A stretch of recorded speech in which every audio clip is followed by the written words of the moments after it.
വൃന്ദാവനം, ഭഗവാൻ കൃഷ്ണൻ തന്റെ ബാല്യലീലകൾ ആടിയ പുണ്യഭൂമി. ഗോപികമാരുടെ രൂപത്തിൽ അവതരിച്ച ഋഷിമാർക്ക് രാസലീലയുടെ അലൗകിക അനുഭൂതി പകർന്നു നൽകിയ ഇടം. ഇവിടുത്തെ അന്തരീക്ഷത്തിൽ ഇപ്പോഴും മുഴങ്ങുന്ന കൃഷ്ണ സംഗീതമുണ്ട്. അത് നമ്മോട് പറയുന്നു, ഇതാണ് ഭഗവാൻ കൃഷ്ണൻ ഇപ്പോഴും വസിക്കുന്ന യമുനാ തീരം. ഇവിടെ ഇപ്പോഴും കൃഷ്ണ സാന്നിധ്യം പ്രത്യക്ഷത്തിൽ അറിയാനാകുന്നു.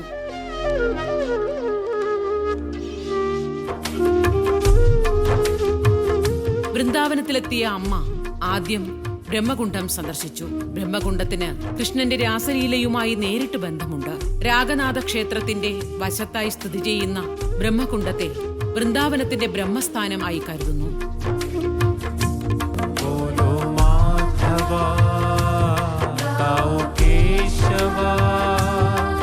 മധുസൂദനാ വ്രജനന്ദനാ ബോലോ മാധവാ കാഓ കേശവാ മധുസൂദനാ വ്രജനന്ദനാ.